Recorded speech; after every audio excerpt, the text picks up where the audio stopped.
మనం ప్రార్థించే ముందు దేవుని మాట వినడానికి కొంత సమయం కేటాయించి తర్వాత ప్రార్థిద్దాం.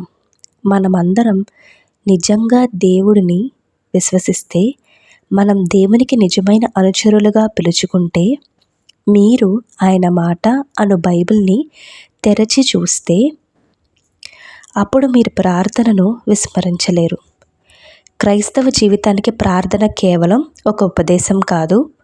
ప్రార్థన అనేది కేవలం మనం నిరాశకు గురైనప్పుడల్లా విసిరే రక్షణ తాడు లాంటిది కాదు.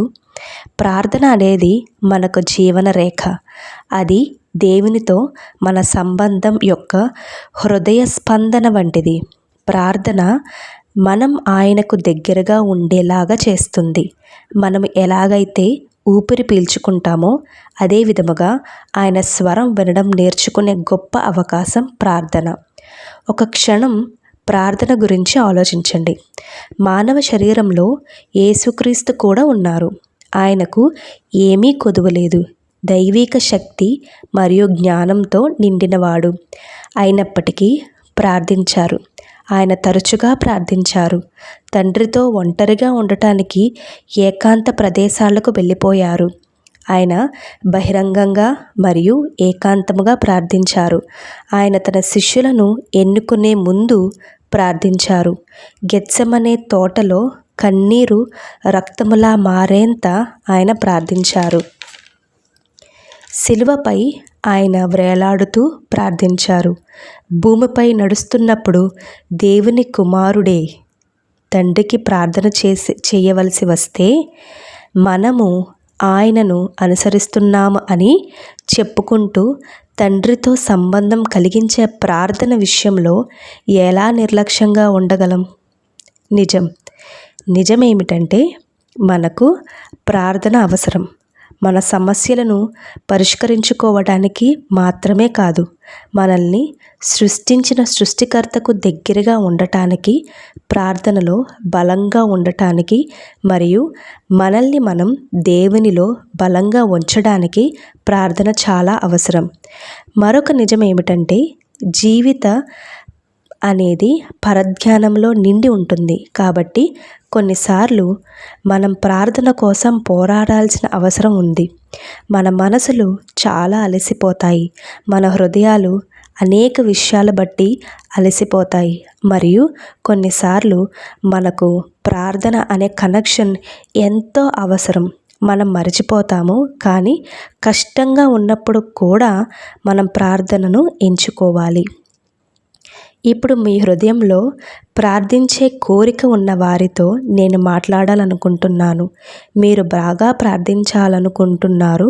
మీరు దేవునితో మీ సమయం మీ దినచర్య కంటే ఎక్కువగా ఉండాలని కోరుకుంటారు. ఆయనతో మాట్లాడినప్పుడు మీ ఆత్మ మళ్ళీ సజీవంగా అనిపిస్తుంది. మీరు జాగ్రత్తగా వింటే, మీరు మొదట అర్థం చేసుకోవలసింది ఒక విషయం ఉంది. మీకు పరిశుద్ధాత్మ చాలా అవసరం. అందుకోసం బిగ్గరగా స్వరం ఎత్తి అరవవలసిన అవసరం లేదు. మీకు పరిపూర్ణమైన ప్రార్థన పాయింట్స్ కూడా అవసరం లేదు, లేదా బ్యాక్గ్రౌండ్ మ్యూజిక్ అవసరం లేదు. మీకు దేవుని ఆత్మ అవసరం మరియు ఆయన సన్నిధి అవసరం. మీకు ఆయన సహాయం అవసరం. ఎందుకంటే ప్రార్థన అనేది మీ స్వంత ప్రయత్నాల ద్వారా మనం ప్రావీణ్యం పొందలేము. మీరు హృదయంలో బలహీనులై దేవుని ఎదుట మోకరిల్లిన క్షణాలలో పరిశుద్ధాత్మను మీ ప్రార్థన సమయంలో స్వాగతించాలి.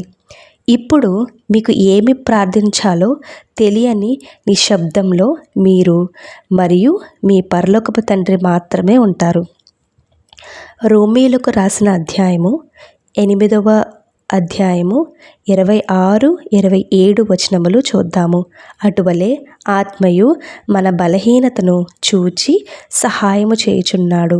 ఏలయనగా మన యుక్తముగా ఎలాగూ ప్రార్థన చేయవలెనో మనకు తెలియదు గాని, ఉచ్చరింప సఖ్యము కాని మూల్గులతో మరియు హృదయములను పరిశోధించువాడు ఆత్మ యొక్క మనస్సు ఏదో ఎరుగును. ఏలయనగా ఆయన దేవుని చిత్త ప్రకారము పరిశుద్ధుల కొరకు విజ్ఞాపనము చేయుచున్నాడు.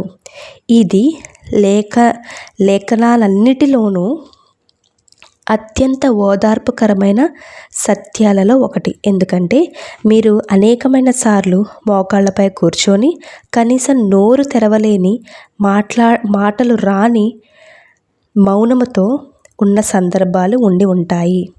మీ హృదయం విరిగిపోయినప్పుడు, మీ ఆలోచనలు చాలా చెల్లాచెదురుగా ఉన్నప్పుడు, మీరు ఎక్కడ ప్రార్థనను ప్రారంభించాలో కూడా తెలియని సమయాలు ఉండవచ్చు. అయితే పరిశుద్ధాత్మ దేవుడు మీ హృదయంలో ప్రవేశించి ఆయన మీ భారమైన మనస్సుని మోస్తాడు మరియు వాటిని ప్రార్థనగా మారుస్తారు. ఆయన మీ గందరగోళమైన మనస్సును తీసివేసి స్పష్టమైన ప్రార్థన ఆత్మను ఇస్తారు. ఆయన తండ్రి హృదయంతో పరిపూర్ణముగా ఏకమైన మనస్సుతో పరిశుద్ధాత్మ దేవుడు మీకోసం ప్రార్థిస్తారు. అంటే మీరు ప్రార్థనలో ఎల్లప్పుడూ ఒంటరిగా లేరు.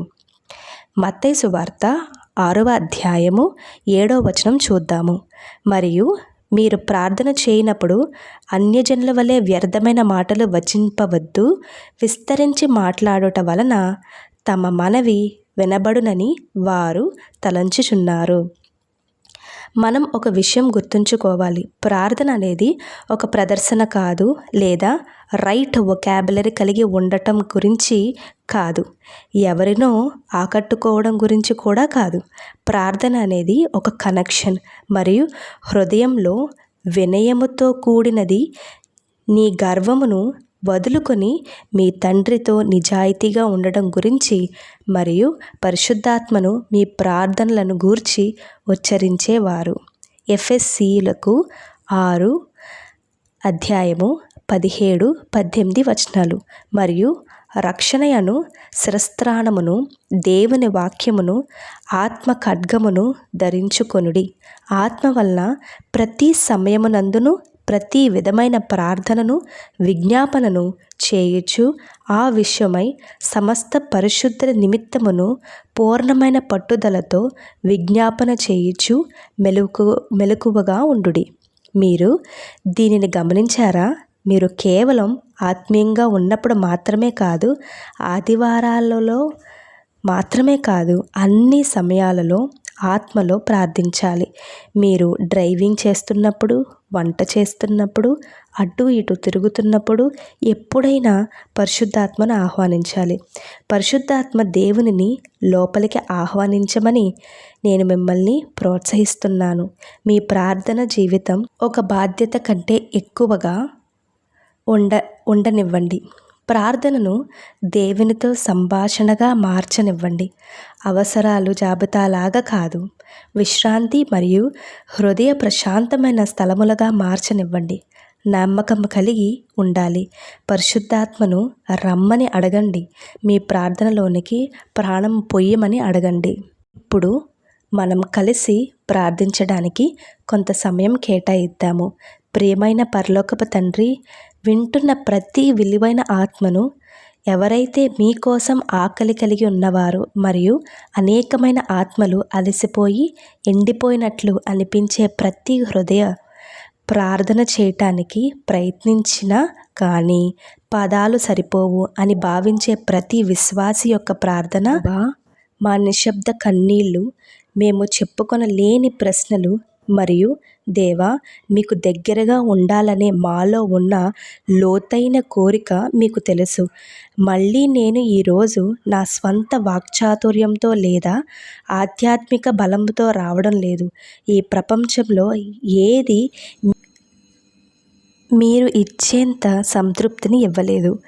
మీరు చాలా మంచి తండ్రి, ఎల్లప్పుడూ దయగలవారు, ఎల్లప్పుడూ నమ్మకమైన వారు మరియు మీరు నాకు ఈ అందమైన వాగ్దానాన్ని ఇచ్చారు. లూకా సువార్త 11 అధ్యాయము 12వ వచనం. మీరు చెడ్డవారై ఉండి మీ పిల్లలకు మంచి ఈవులనియ్య నెరిగి ఉండగా పరలోకమందున్న మీ తండ్రి తన అడుగువానికి పరిశుద్ధాత్మను ఎంతో నిశ్చయముగా అనుగ్రహించుననెను. కాబట్టి తండ్రి, నేను చిన్న బిడ్డ లాంటి విశ్వాసంతో అడుగుతున్నాను.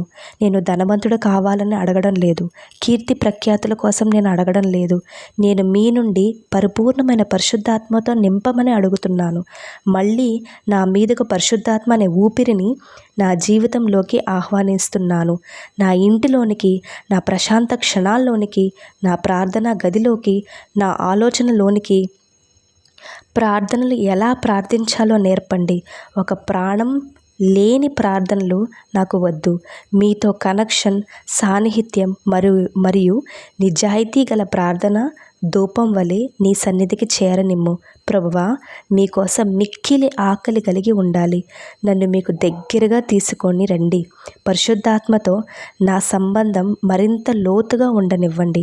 ప్రభువైన యేసుక్రీస్తు నామంలో అప్పగించుకొనుచున్నాను తండ్రి. ఆమేన్.